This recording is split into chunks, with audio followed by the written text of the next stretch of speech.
Her nails were too long to text him back. Let me remind you that... David, you better run up on her. You better run up on her. Bitch, you better give her iPhone X back. Hey, did something? They Return of the Mac. The Mac is back.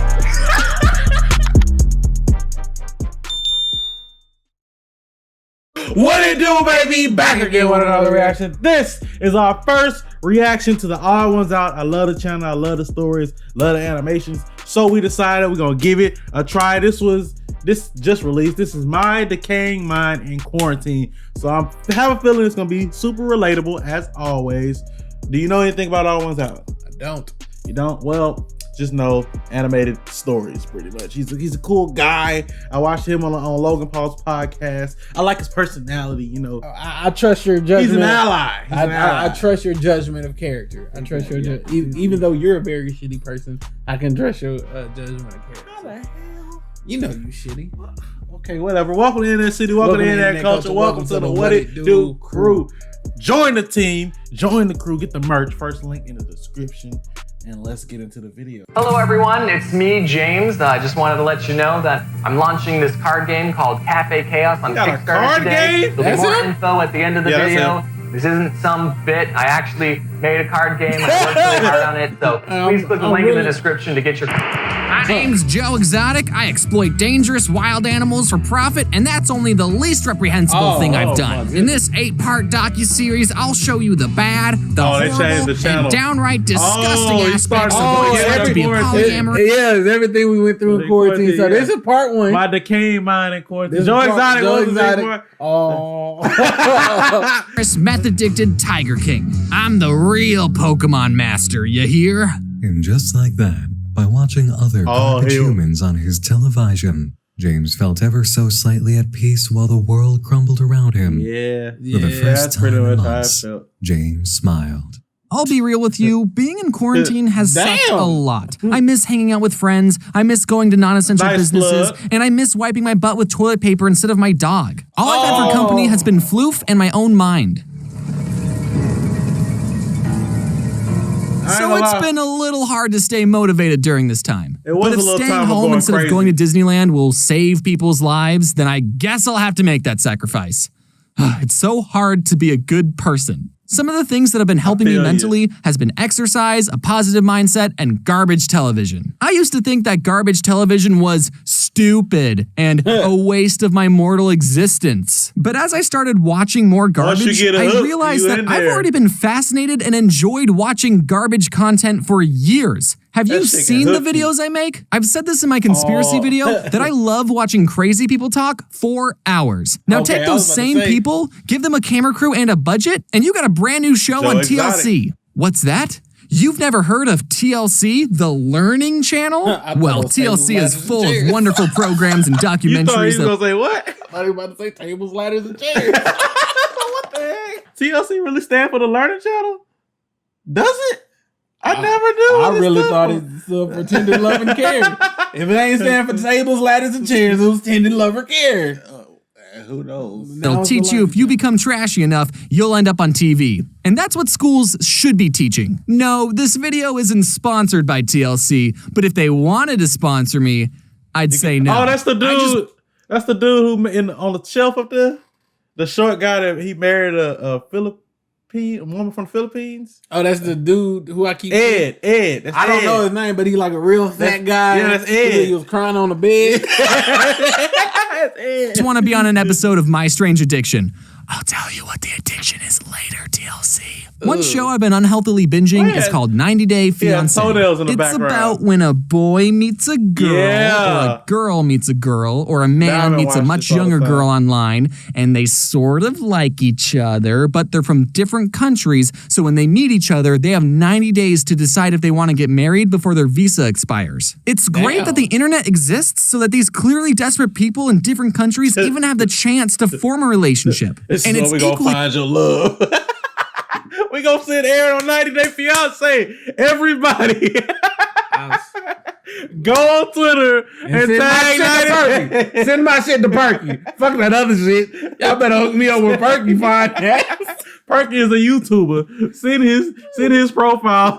What do you do, baby?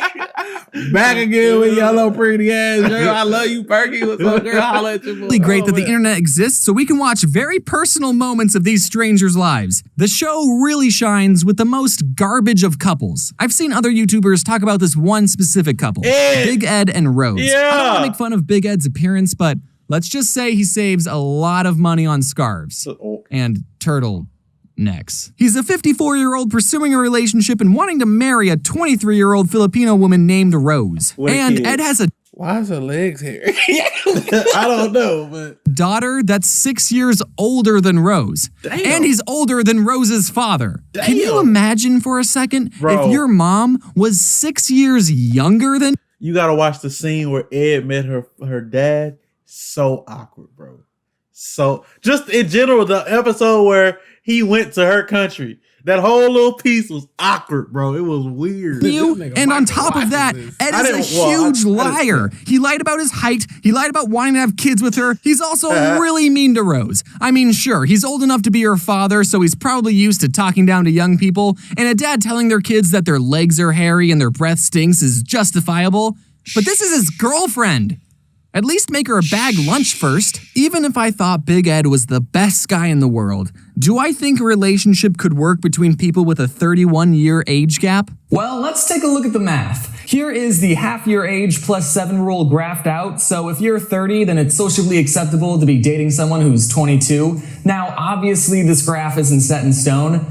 But for reference, here's Big Ed's age versus Rose's age. So when Ed was 40 and taking care of his 15-year-old daughter, Rose was 9. So do I think an age gap of 31 can work? Well, mathematically and common sense speaking, not until Ed is 76 and Rose is 45.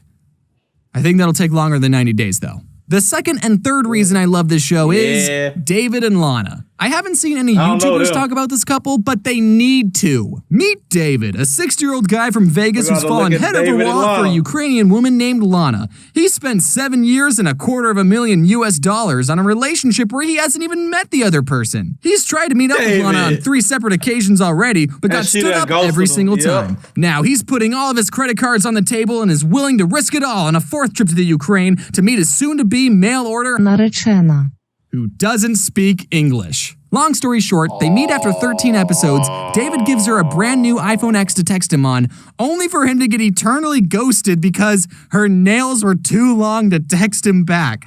Let me remind you that David, you better run up on her. You better run up on her. Bitch, you better give her iPhone X back. they were in contact for 7 years. That's how old Rose was when Ed was 38. Me briefly describing these two's relationship just now was so much of an emotional roller coaster that I don't even need to go back to theme parks anymore. It makes me want to puke, and I hope you can see why I love this show so much. I know that reality TV is fake, and who knows if this entire relationship was scripted and manufactured for the show. But I don't care if it's fake. That is a banger episode right there. Watching garbage television all day isn't as fun or healthy as it may seem, believe it or not. Even though I spent a good portion of this video hyping up trash TV, you should also be doing something productive. Like watching YouTube videos. To compensate for all the garbage I watch, I've been exercising more. Right when the pandemic began its exponential spike, I bought a home gym machine and I've been working out 3 times a week with my friend DJ. DJ and I met because we're both friends with Alan Becker, who makes these animations versus animator videos, and one day I noticed that DJ's muscles were a lot like one of my Japanese animes. He was a walking, breathing protagonist that my body dysmorphia had been holding me back from becoming. I reached my skinny hands out to DJ and said, "Hey, DJ, can we work out together?" So this is where I put the iPad to talk to DJ. Damn, DJ. This is where I got the treadmill, the weights, and this is my favorite piece of equipment. This rag up here so I don't bump my head when I do pull-ups. This is where I keep my air conditioner because it gets very hot in this garage. This is what I used to look like a month ago. Anyway. The reason I started working out more seriously was because people were calling me skinny and other slanderous synonyms like slender and scrawny. Don't worry about it, buddy. They call me fat ass. And I told my friends that I was hurt by these comments, but they all unanimously agreed. Michael, you hurt my feelings, buddy. What? I don't give a shit. He hit the gym like James. First of all, bitch, I done tried to work out with you several times. You gotta be committed. Well, Michael, let's go. I'm busy today. It don't take me with you to work out. Slim Jim. It's important to have a reason for working out. Mine is self-loathing. DJ is forcing me to push myself. We've only been going for about 3 months, or a whole 90-day fiancé, and I've only gone from struggling to lift up this much weight to struggling to lift up this much weight. Sorry if I'm flexing too much on you. I'm just proud of my progress. The point is, while trash TV is fun, remember to mix in some productive activities during Let me take out my shirt and see my muscles. Let me take out my shirt. the day. For example, exercise. You don't need equipment. Do 10 push-ups right now. Lose. Clean up after yourself. Damn. During these hard times, keeping your space organized and tidy will be a big boost on your mental health. Wear a face mask if you need to go out. Learn how to cook. You should also be eating healthy too. Stop eating so many bagel bites. Watch parkour fails. Remind yourself how safe you are inside. These guys can get COVID and a broken tooth. Wear a 1,000 likes and we should do a parkour fails reaction. No. That seems hilarious. 1,000 likes, we'll do another Odd1sOut. 1,500, we'll do another Odd1sOut and parkour fails. Yeah, because that seems hilarious right there. face mask if you need to go out. Shave your head. Who cares anymore? Watch competitive sports fishing and get your blood pressure to rise so much that you feel pressured into working out again. And oh my God, how big is that fish? Oh my God, it's a 1,200-pound bull shark. They need 7 people to pull it on the boat. And oh my God, is that Big Ed? And last but not least, check out my newest game on Kickstarter.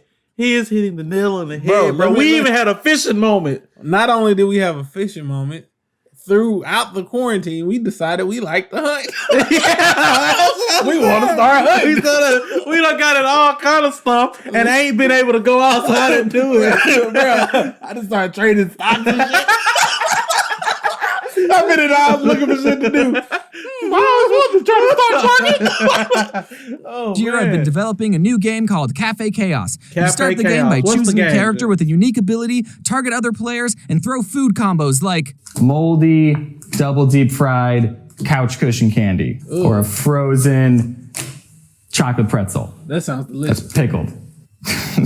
That's actually an illegal move, so don't do that. Avoid taking splat points by ducking or using your character's special ability while grabbing more food to throw at opponents. There's a whole bunch of characters to choose from, but I also invited some friends of mine to join the fight. Their cards can give us a card. We want a card. We want a card. But they are animated. Yeah. be found in the animators pack.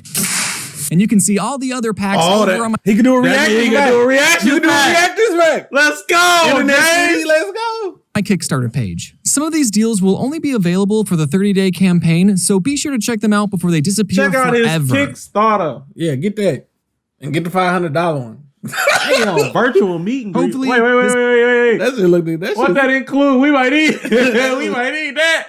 Listen, you got a meet and greet with James. Odd1sOut backpack, pencil case, lanyard, notebook. I ain't in school no more, dang it. But his fans I got a backpack. Lunchbox, animator poster, safe cat. Oh, I don't know these words. Cafe Chaos. Duh. I don't know these words. You struggling? Yeah, nah. All 10 plushies? Trying to go in half, bro. Yeah, we need to get that. Let's go in half, bro. We need to get that. Let's go in half.